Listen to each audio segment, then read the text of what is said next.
Hi, did you know that more men than ever are lonely? But this isn't just a personal problem, it's a growing crisis with major consequences for society. Since 1990, the number of men with at least 6 close friends has dropped from 55% to 27%. Lonely men are more depressed, more anxious, in some cases, more dangerous. Today we'll break down why men are lonelier than ever, how that's impacting everything from mental health to crime, and most importantly, what we can do about it. About 15% of men today say they have zero close friends, compared to only 10% of women. According to Scott Galloway, NYU Stern professor and author of Adrift, men are more likely to be unemployed, more likely to be single, and less likely to have close friendships. These factors together create a crisis of loneliness and disengagement. One of the reasons is the death of male social spaces.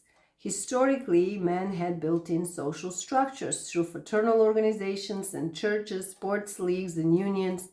These have declined dramatically. Even casual social spaces like bars and bowling leagues and clubs are less common than they were decades ago. For many men, work friends were their main friends, but with remote work, work from home, or moving to new cities to look for new work opportunities, they find themselves alone and struggling to find and build new friendships. Loneliness isn't just unpleasant, it's deadly. Dr. Vivek Murthy, U.S. Surgeon General and author of Together, says loneliness is as dangerous as smoking 15 cigarettes a day. It increases the risk of heart disease, dementia, and early death. Studies show that loneliness increases the risk of depression, anxiety, and even suicide. And men who are already less likely to seek therapy are at serious risk. If a man doesn't have a strong support network, who does he talk to when things get bad? Research published in the Journal of Intelligence, Conflict, and Warfare found that self-identified incels, involuntary celibates, exhibited higher rates of depression and anxiety compared to the general population, with 95% reporting depression and 93% reporting anxiety. Dr. Niobe Way, another NYU professor, author of Deep Secrets, says that boys start off having deep emotional friendships, but by adulthood they are taught that vulnerability is unmanly. This leads to social isolation. From a young age, boys are taught to be independent and tough and unemotional. This cultural conditioning has profound effects on friendships and mental health and even romantic relationships. For example, when interviewed, boys aged 12 to 14 would say things like, "My best friend is like my other half. I can tell him anything." But by high school, that disappears. Many boys start saying things like, "I don't want to sound gay," or "we don't talk about feelings anymore." Societal pressure forces them to suppress vulnerability, leading to shallower friendships based on activities rather than emotions. Many men embrace the lone wolf archetype, believing they should handle everything on their own. The problem? Humans are wired for connection. Psychological studies show that emotional vulnerability strengthens friendships, but men are discouraged from doing this. Many men don't open up emotionally except to their romantic partner, putting a huge emotional burden on their girlfriends or wives. This creates a risk dynamic. If the relationship ends, they lose their only source of emotional support. A 2015 study found that men experience worse emotional fallout after a breakup because they have fewer emotional outlets, or none for that matter. They also experience pressure to be tough and show no weakness, even as they hurt on the inside. At the same time, there's a rise of extremism and violence. Loneliness isn't just a personal crisis, like I said. It has serious social consequences. And studies show that socially isolated men are more likely to be drawn to extremist ideologies, online radicalization, and even violence.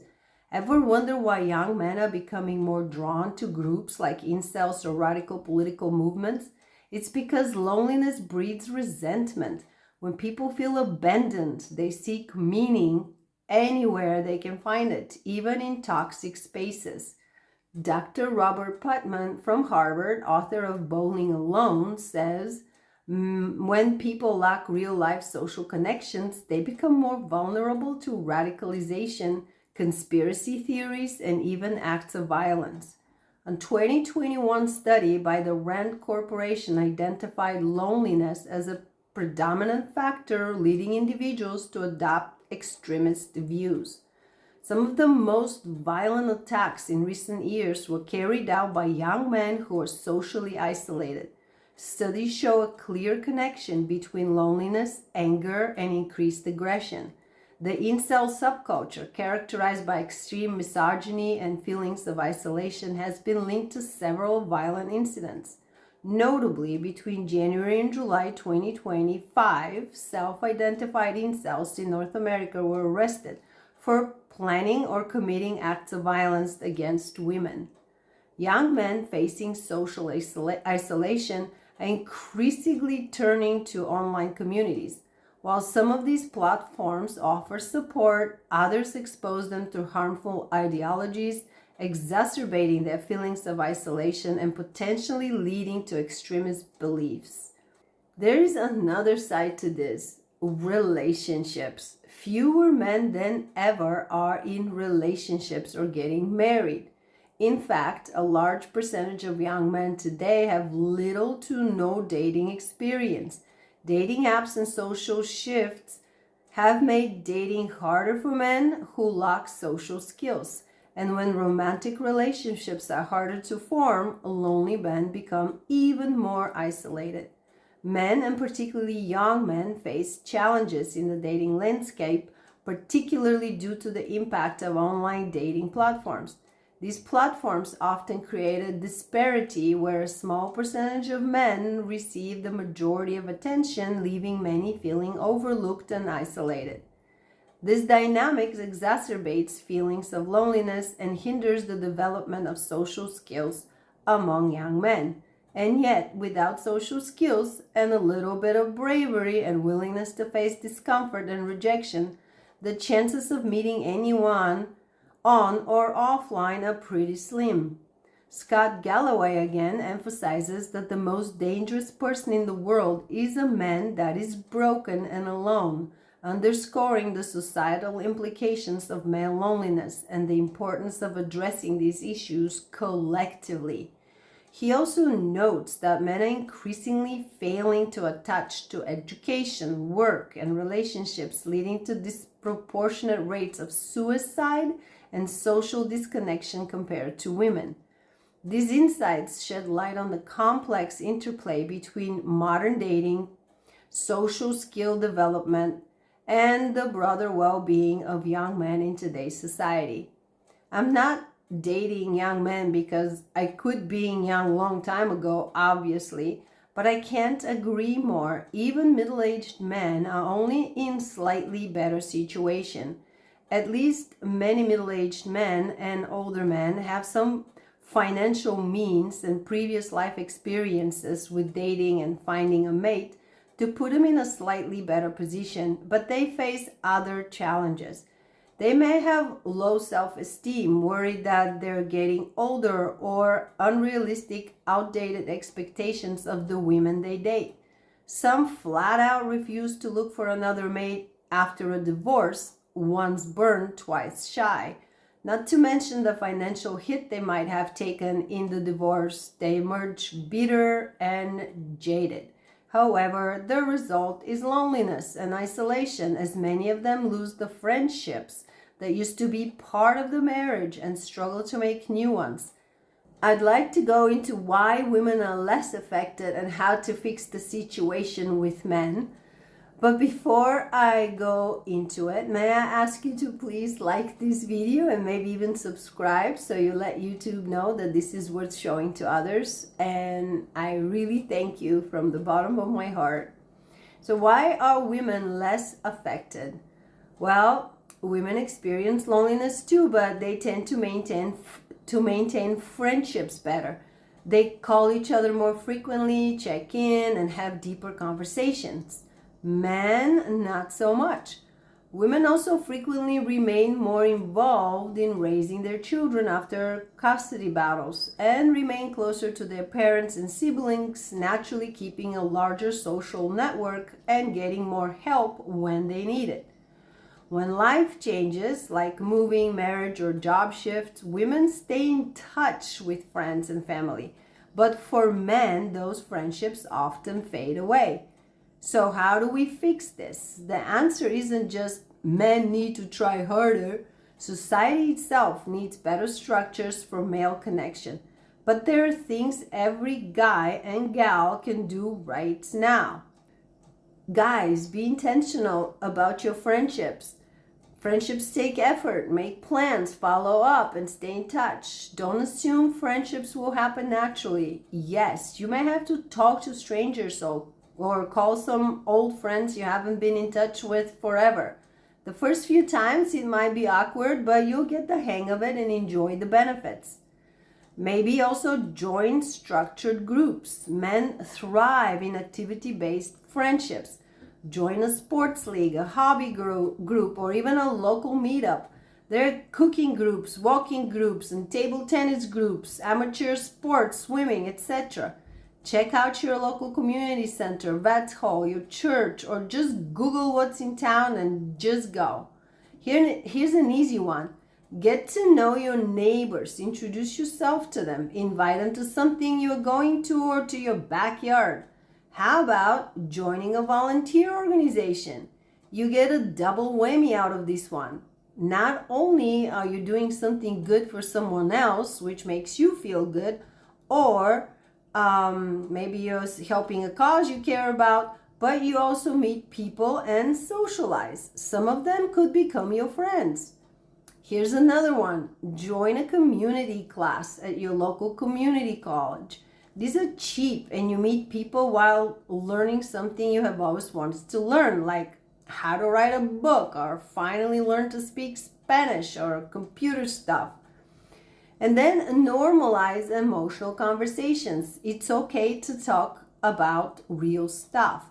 The best friendships go beyond surface level topics. If you absolutely cannot bring yourself up to talk to people you already know, book a session with a therapist. Your insurance probably covers it and there are cheap online options, so no excuses.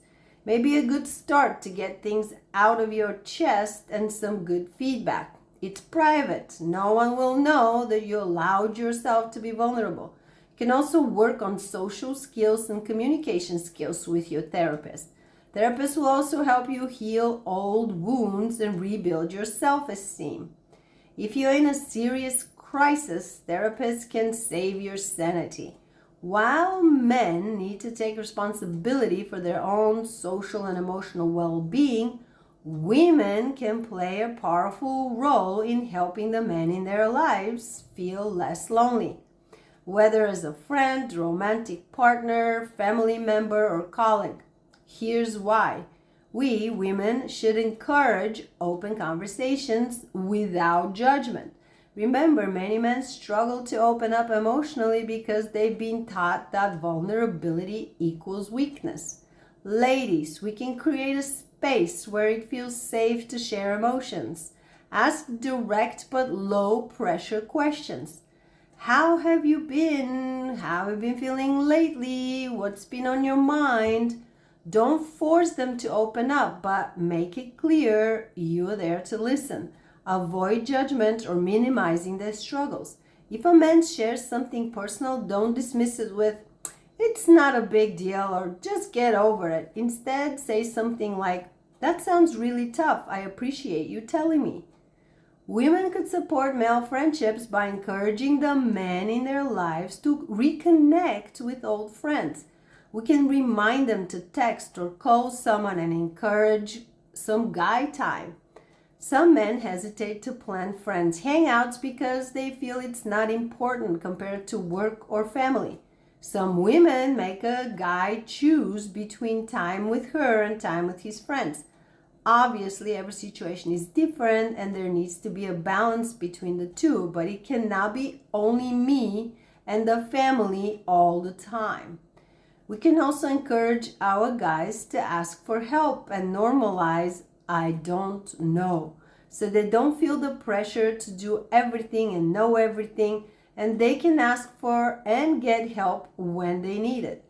At the end of the day, men must take responsibility for their own friendships, emotional well-being, and mental health, but women should be supportive and encouraging. Please don't take on, if you're a woman, please don't take on the burden of saving a guy from loneliness or fixing one.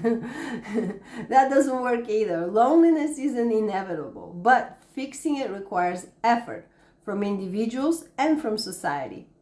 What do you think? Have you felt this in your life? Leave your comments and let's keep the conversation going. If you found this video helpful, yes, please subscribe, give me the thumbs up, share. Sharing is caring. Maybe a guy in your life needs to hear this. And all the books I mentioned and all the authors I mentioned, I put them down in the description below. Thank you for watching. I'll see you next time.